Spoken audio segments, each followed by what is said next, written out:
बिस्मिल्लाहिर्रहमानिर्रहीम। बनी इसराइल का इबादत गुजार शख्स था जिसके दिल में अल्लाह पाक को देखने की बेहद ख्वाहिश थी। वो मुसलसल 100 साल तक एक गार में अल्लाह पाक की इबादत करता रहा कि एक रात उसे गैब से आवाज आई कि शाम के वक्त तांबे के बाजार जाओ, वहाँ फलां दुकान पर जाकर अल्लाह पाक की जियारत कर लो। आबिद बहुत खुश हुआ क्योंकि उसके दिल की मुराद पूरी होने का वक्त आन पहुंचा था। परहेजगार बंदा मुकर्ररा वक्त से पहले ही तांबे के बाजार पहुंच गया। आबिद ने बाजार पहुंचकर उस दुकान की तलाश करना शुरू कर दी। उसने देखा कि एक बुढ़िया तांबे का बर्तन हाथ में पकड़े खड़ी है। वो बर्तन को 6 रियाल में फरोख्त करना चाहती है। उसने काफी दुकानों से उसकी कीमत पूछी। हर दुकानदार ने उसकी कीमत 6 रियाल से कम ही लगाई। वो बुढ़िया हर दुकानदार से रेट दरियाफ्त करती रही।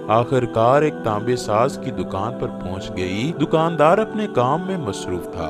बूढ़ी औरत ने दुकानदार को मुखातिब करके कहा, बाबा जी, मैं इस बर्तन को फरोख्त करना चाहती हूँ। दुकानदार ने पूछा, कितने का फरोख्त करना चाहती हो? बुढ़िया ने कहा, मैं इसके 6 रियाल लेना चाहती हूँ। दुकानदार ने कहा, तुम इसके 6 रियाल क्यों लेना चाहती हो? उस बर्तन को कम रेट पर क्यों नहीं फरोख्त करना चाहती? बूढ़ी औरत ने दुकानदार से कहा कि मेरा एक छोटा सा बच्चा है जिसकी तबीयत बहुत खराब है, मैंने उसका इलाज करवाना है। डॉक्टरों ने उसके इलाज के लिए 6 रियाल फीस मांगी है। मैं इस बर्तन को फरोख्त करके अपने बच्चे का इलाज करवाना चाहती हूँ। दुकानदार ने बर्तन को हाथ में पकड़ते हुए कहा, बर्तन तो बहुत ही भारी और उम्दा है, मैं इसको 26 रियाल में खरीदने के लिए तैयार हूँ। बुढ़िया ने जवाब दिया, क्या तुम मजाक कर रहे हो? दुकानदार ने कहा, है बूढ़ी अम्मा, मैं आपसे मजाक क्यों करूँगा? दुकानदार ने बुढ़िया से बर्तन लिया, उसको 26 रियाल दे दिए। बूढ़ी औरत पैसे पकड़कर बहुत खुश हुई। वो दुकानदार को दुआएं देती हुई चली गई। वो आबिद बंदा ये सारा माजरा देख रहा था। जब वो बूढ़ी औरत दुकान से चली गई, उस मुत्तकी शख्स ने दुकानदार को मुखातिब होकर कहा, ऐ तांबा साज, मुझे ऐसा लगता है कि तुझको दुकानदारी नहीं आती। मुत्तकी शख्स ने दुकानदार को कहा कि सब बाजार वालों ने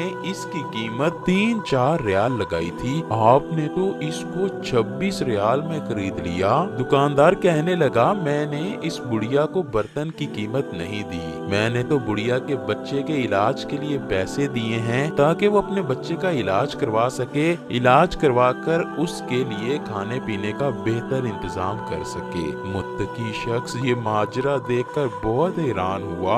उसको गैब से आवाज सुनाई दी, चिल्ला कशी करके खुदा को कोई हासिल नहीं कर सकता। मेरी जियारत करने का बेहतरीन तरीका ये है कि तुम गरीबों के काम आया करो, बेकसों का सहारा बना करो, जरूरतमंदों की जरूरत को पूरा किया करो, तो हम खुद तुमको अपनी जियारत करवाया करेंगे। चींटी दिन रात मेहनत में लगी रहती है, उसको खाक से ही रिस्क हासिल होता है। गिद्ध प्रवास करते हुए अपना रिस्क तलाश करते हैं। मकड़ी जाला बुनती है, वो जाला इतना खूबसूरत और देखने के लायक होता है, मगर मकड़ी का मकसद जाला बुनना नहीं बल्कि अपने शिकार को पकड़कर अपनी खुराक बनाना है। इसी तरह वो कामयाबी हासिल करती है। कामयाब इंसान के पीछे इंसान की असल ख्वाहिश छुपी होती है। इस ख्वाहिश का बगौर मुतालिया किया जाए तो कामयाबी का असल मफहूम भी समझ आ सकता है।